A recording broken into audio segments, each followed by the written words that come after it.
Hello and welcome to India Business Hour. I'm Shereen Bhan. Let's go straight to the headlines tonight. India's life insurance sector gets a fillip as customers line up to buy large long-term policies before the financial year ends. Private life insurance companies get the lion's share of business with a 35% jump in March premium collections. LIC drags the overall numbers lower as its premium collections drop 32%.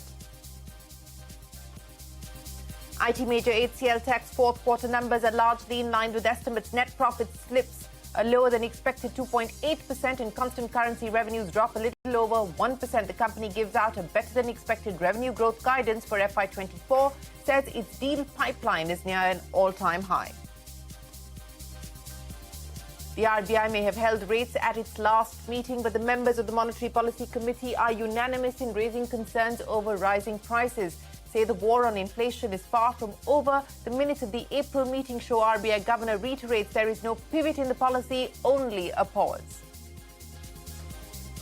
In a first-of-its-kind move, the Reserve Bank invites the boards of public and private sector banks to discuss governance issues. The two meetings will be held in Mumbai and Delhi in the last week of May. Air India Pilots Union opposed the revised salary structure offered by the airline. Pilots claim the terms and conditions are unfair, hostile and unethical. Warn of unrest if they're forced to sign the new compensation contract. SIAT's newly appointed managing director and CEO says the internal succession plan had been in the works for a while. Arnab Banerjee adds he sees huge opportunity in Europe and Latin America. That's a CNBC-TV18 exclusive.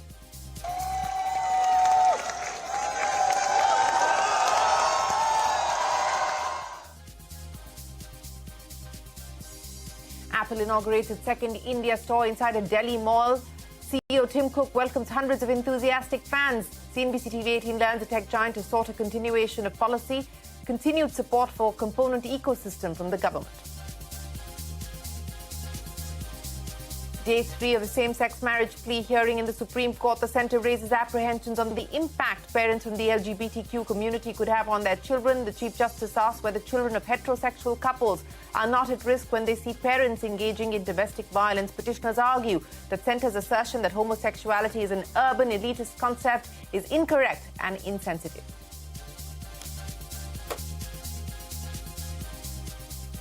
A Surat court dismisses Congress leader Rahul Gandhi's plea seeking a stay on his conviction in a defamation case over the Modi surname remark. The court observes Gandhi's disqualification as Lok Sabha MP is not an irreparable loss to him. The Congress says they will explore other legal options. 5 Indian Army personnel killed after an army truck catches fire in the Poonch region of Jammu and Kashmir. Army officials say they're trying to ascertain the cause for the mishap. Ceasefire crumble in Sudan as heavy gunfire between army and the paramilitary forces continues during a US-brokered 24-hour truce period. Thousands of residents flee the capital. The death toll in the country now close to 300. Well, straight to the day's market action. The Lal Street snapping its 3-day losing streak. A range-bound session saw the Nifty and the Sensex ending the day flat. Financials on a strong footing with the Nifty Bank outperforming the blue chips. But here's a CNBC-TV18 exclusive. India's life insurance sector has received a fillip as customers have begun lining up to buy large long-term policies before the financial year ends. Private life insurance companies get the lion's share of the business with a 33% jump in March premium collections. Yash is standing by with the analysis of the numbers. Yash. Well, Shereen, clearly people have made complete use of those 2 months before these long life insurance policies, savings policies start getting taxed. As far as the March numbers are concerned, it's a complete reflection of that. Private sector has been a clear and a strong winner on that front. So as far as the industry is concerned, private side, the premium has grown by 35%, FY23 premium growing at 20%. And to speak about individual companies, the strongest player this time around has been HDFC Life Insurance. March premium has grown at 83%, FY23 premium growing at 16%, and March retail AP growing at 118% for the company. ICICI Prudential Life, March premium growing at 31%, March retail AP, that saw a growth of 59%. Max Life Insurance, March premium growth at 43%, March retail AP, again a strong number of 60%. SBI Life Insurance, the March premium grew by 23%, March retail AP saw a growth of 12%. Now let's speak about the losers. That was LIC solely, which dragged the industry number as well.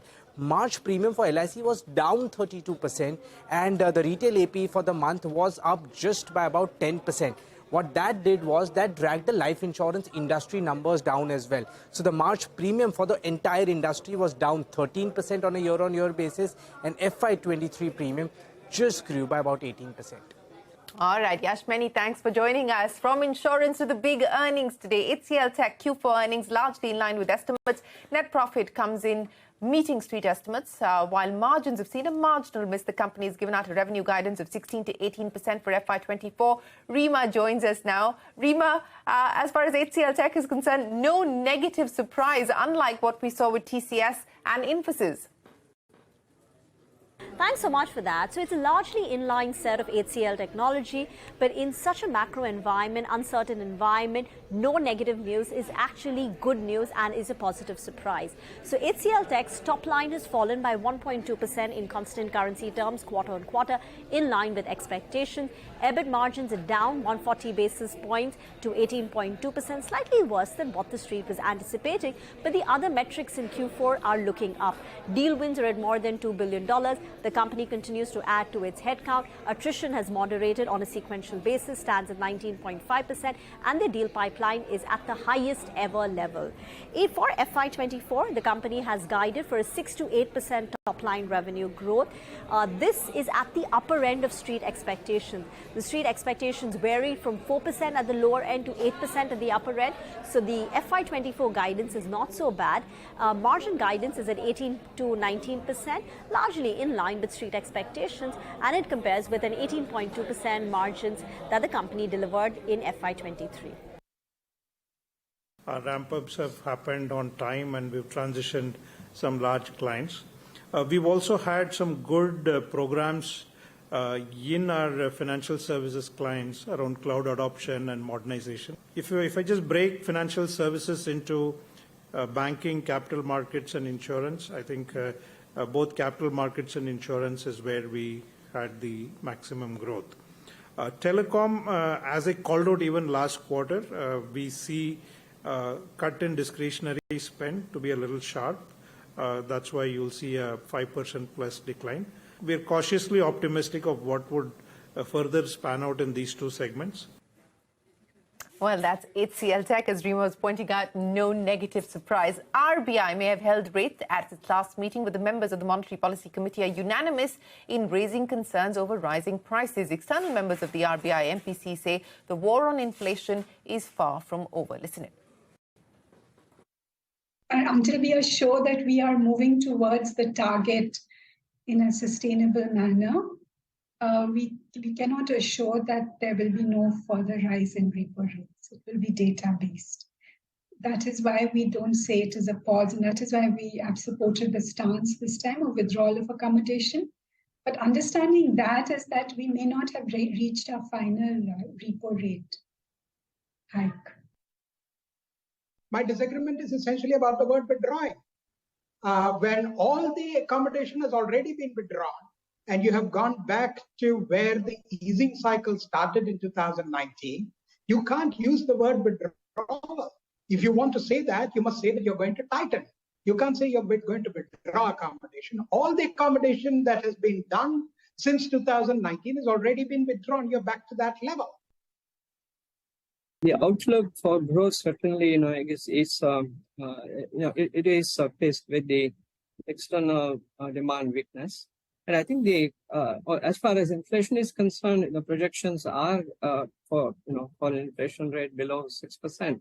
So I think the concern really is that if the growth also slows down, I guess, and then the inflation rate remains high, I mean, that is certainly not something that is useful. Well, minutes of the MPC now. In what is a first-of-its-kind meeting, the Reserve Bank of India has invited the boards of directors of private and public sector banks to a conference next month. Sources tell CNBC-TV18 the RBI governor is likely to address governance issues, among other matters. Ritu joins us now with the details on the significance of this meeting. Ritu.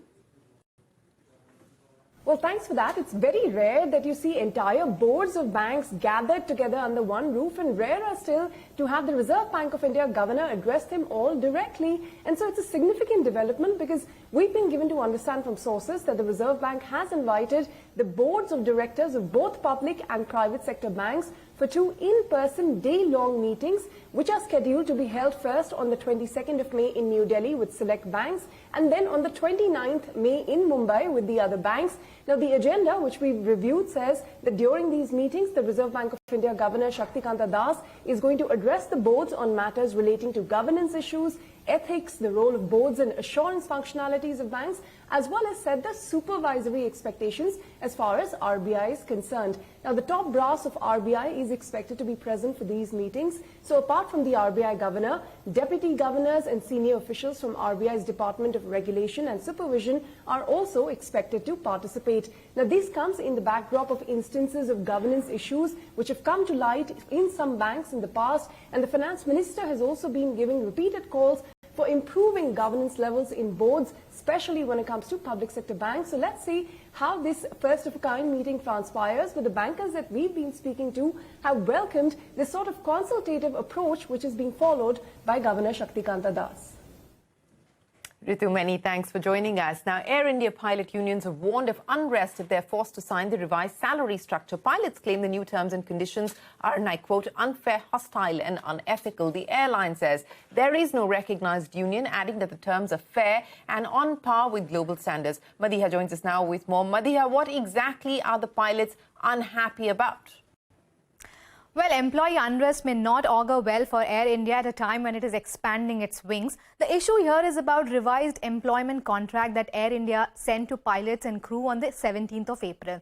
The two pilots unions, the Indian Commercial Pilots Association and Indian Pilots Guild, have refused to sign the contract. So what exactly has not gone down well with the pilots?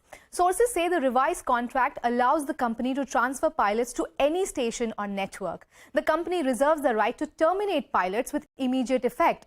The company also reserves the right to redesignate pilots, which can upgrade or downgrade their salaries. Another major problem area is the sudden changes made to the roster. The contract says pilots must keep themselves available all the time for flying duties. Another point of contention is that senior commanders promoted to management cadre cannot participate in union activities. Now, here's what the pilots feel about these terms. They allege the HR has the power to manipulate working conditions of pilots. Pilots claim barring senior commanders from union activities is aimed at undermining the union's functions. They say sudden modification to rosters will disrupt their personal and social life. A major bone of contention is the new CTC, which is subject to 70 hours of flying. Pilots say they may not get 70 hours of flying time, hence they won't be eligible to get the said salary. And the fixed allowance of 40 hours will also be given if the pilot flies for those many hours. Meanwhile, Air India has dismissed these claims, saying that the terms are fair and on par with global standards. The airline has also said there is no recognized union in the airline and a large number of pilots have signed the contract.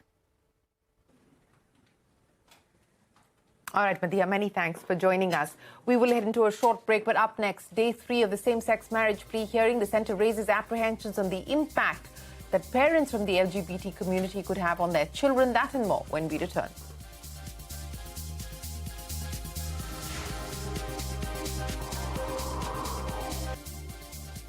It's day 3 of the same-sex marriage plea hearing in the Supreme Court. The centre raising apprehensions on the impact parents from the LGBT community could have on their children. The Chief Justice has asked whether children of heterosexual couples are not at risk when they see parents engaged in domestic violence. Ashmit joins us now with the latest developments. Ashmit, the Chief clearly wants to get this over and done with as quickly as possible. Take us to where things currently stand in terms of arguments and how soon we could see arguments conclude.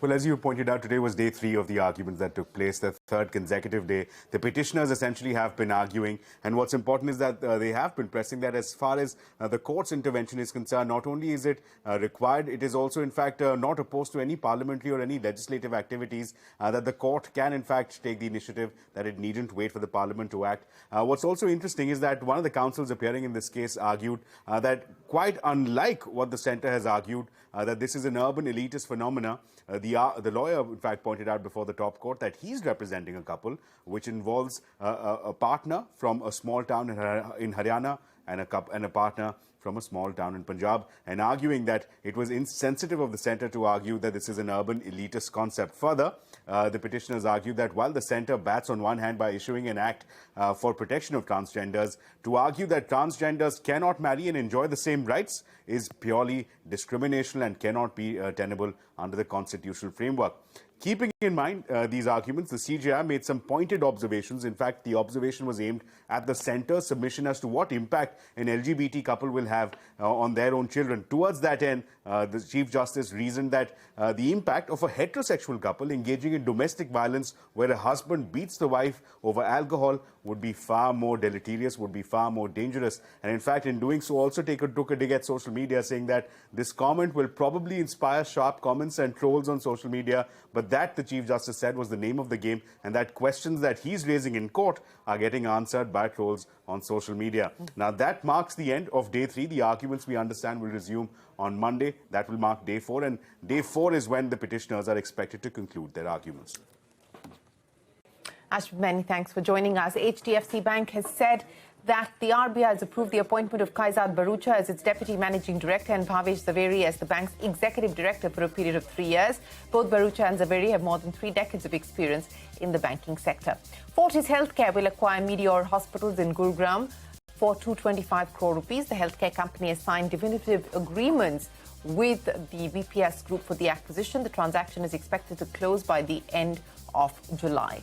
Zee Entertainment has begun settlement talks with creditors in a bid to close its merger with the Sony Group, as per a Bloomberg report.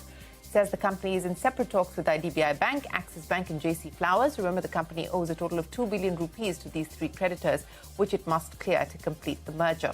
Wipro Consumer Care and Lighting is set to expand its footprint in the packaged food category with the acquisition of Kerala-based brand Brahmins. The company's second acquisition in the food segment after Nirapara that took place last year. CNBC-TV18 spoke with the CEO, Vineet Agarwal. He says the food space in India is a large category and may give them a major fillip in business going forward.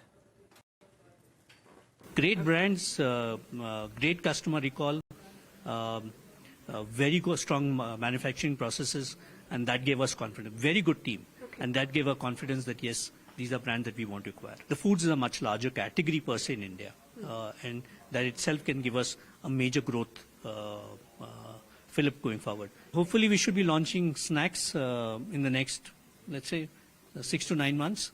That would be organically, and the rest, these are brands. But I would say that these 2 brands came in a little early than what we had anticipated, and a lot of our energy has gone into acquiring and now running it correctly. So I'm just hoping that it doesn't take away from our own internal effort of snacks. Well, here's a Network 18 exclusive. The central government has asked India's drug regulator to regulate fixed-dose combination drugs. Ministry sources say that a ban on select cocktail drugs which contain irrational drug combinations is likely to be announced within a month. Fixed-dose combinations are medicines that combine more than one drug in a single pill. CEAT's newly appointed Managing Director and CEO Arnab Banerjee said the company has been working on its succession plan for a while. Speaking exclusively to CNBC-TV18, he added that the board deliberated on the succession plan after Anant Goenka decided to step up to a larger role in the RPG group. Anant decided to step up into a larger role in the RPG group.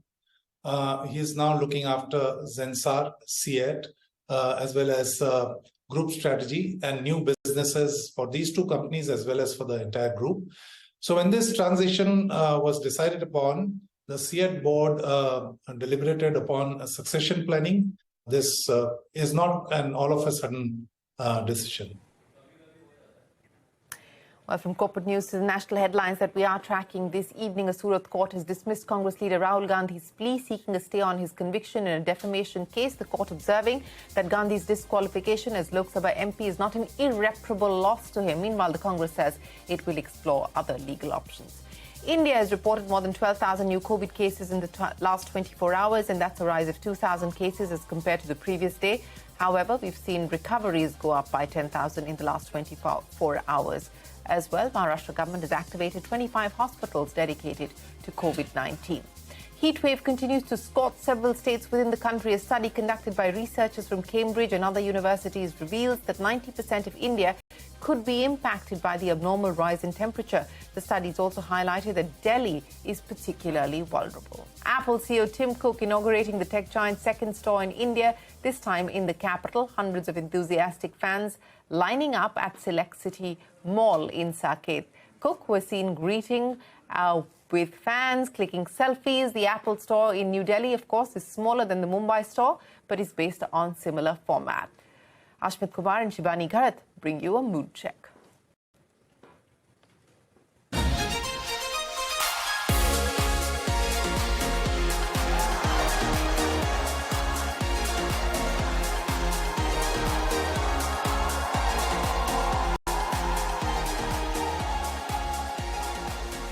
Speaking of Tim Cook's visit, of course, the Apple store is the big marker here. But outside of that, this trip marks an expression of commitment by Tim Cook, by Apple, to India. Number one is a market. Looking at the market in 2022 alone, Apple sold as many as 7 million products. That's as far as India as a market. But more than that, India is beginning to act as a manufacturing and export hub.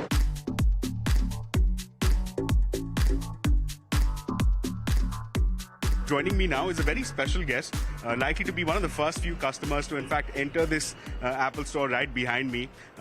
His name is Ranveer, but what makes him special? Let's take a look. Hi Ranveer. Hi, my name is Ashmit. So you woke up really early to come this morning? Yes. Yeah. But what brought you here? Are you really excited about the Apple store launch? Yes, and also I wanted to show coding on Apple Swift to Tim Cook. Wow. And which is your favorite Apple device? If you meet him, what will you tell him? iPad. Your iPad is the favorite one. What can you tell us about coding? You've already begun coding. How old are you? I'm 5 years old. Joining me is also his father. Chandrajot, thank you so much for joining us on CNBC-TV18. First question, what inspires you? I mean, it's an early morning for you to wake up here. It's quite crowded, it's quite busy, but you're still passionate enough to come here for the store. If you meet Tim Cook, what are the first few words? I'm really going to meet him with all my passion because I've followed Steve Jobs for 2 decades now. And this T-shirt which I'm wearing is actually from the Apple headquarters from Cupertino. I follow Steve Jobs for almost 2 decades. I read about him. I don't think so I've missed any of his speeches. And I'm so proud that, he's already into this line and really excited to meet Tim Cook.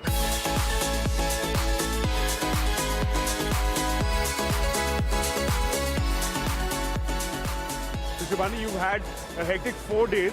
You were there in BKC, you're here as well. Tell us about how the store looks, how it compares against the BKC store, and of course, the palpable excitement amongst the customers who've come. Yes, so the first store opened in Mumbai, which is Apple BKC, and this is Apple Saket. And let me tell you honestly, Ashmit, this store is slightly underwhelming as compared to the BKC store, which is large. It's huge. It has 2 floors of Apple products on display, whereas this one should be approximately 8,000 to 8,500 square feet.